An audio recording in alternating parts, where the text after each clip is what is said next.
Bouke de Vries volgt een paar weken Robin van Dalen op als trainer van SCO.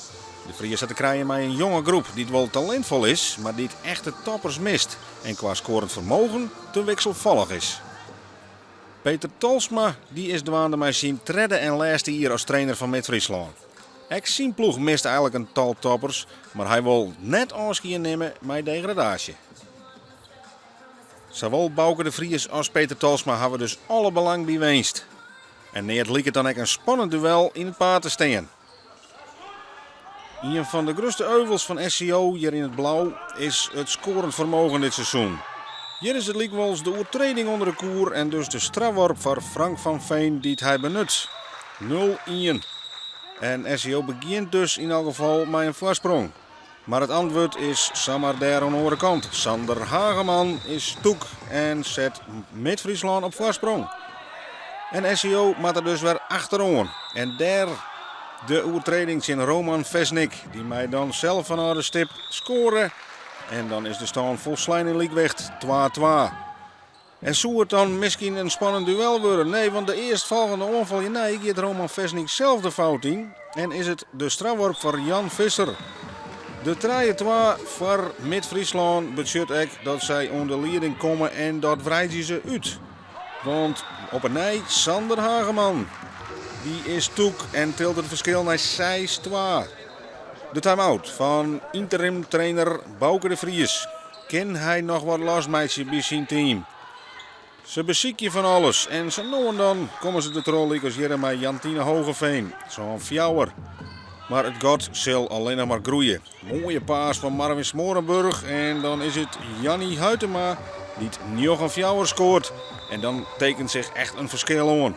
En bij SCO, daar komt het oude euvel weer naar boven. Kansen binnen er wel, maar scoren, dat is een groot probleem. En dus ziet Bouke de Vries dat het verschil alleen nog maar groter wordt. En in de zomer wordt het 15-6. Jan Visser, grote afstand en eens is er dan van spanning al volslijn geen sprake meer. Maar wat kan SCO in die tweede helft er nog? Roman Vesnik, de Tsjech, met een mooie terugbraak. Maar ja, 18-9. Het gaat is wel voor scorende grut. En de Flater in de verdediging. En daar staat Sander Hageman met zijn 8e doelpunt. Ja, dit is een nieuwe schutter in de ploeg van Midfriesland. Die maken het verschil. En de missers aan de andere kant blijven. Jildo Slagman. Midfriesland wint met 23-14 terug de 5e goal van Marvin Smorenburg. En SCO degradeert. Ik vond dat wij met name de eerste helft lieten dat wij de kleur van winnen. Want de eerste helft winnen wij herenmeester. Ja, het liep er nergens naar uit. Maar in de eerste helft hadden we het al voortjoen en de tweede helft voelde niks meer aan te rennen. Dus gebeurt. Ja, de tactiek die we verdedigen, het stippelen hier, die werken perfect. En als we de scrum van die zaal kunnen ontvallend, hebben we de eerste helft zien dat we heel goed karbal spelen kunnen. Degradatie komt hut on bij SCO, maar Hielendal onverwachte is het net.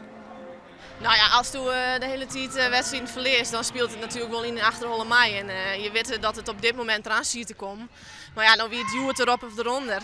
Dus het wie altijd nog een beetje van, nou, het kan nog. Maar nee, het is klaar nou. Ja. Gezien de kwaliteiten die we hebben en de ploeg die de SCO op dit moment heeft, vind ik dat we weer naar Mata en vooral thuis. En dat hebben we gelukkig gedaan. Dan zijn we slikken. Zeker even slikken, ja. Ja, dat klopt. Maar ja, wat moet je er doen? Het is zover, het is gebeurd. Dus, en nu moeten we ermee omgaan als kerels en moeten we zorgen dat we terugkomen.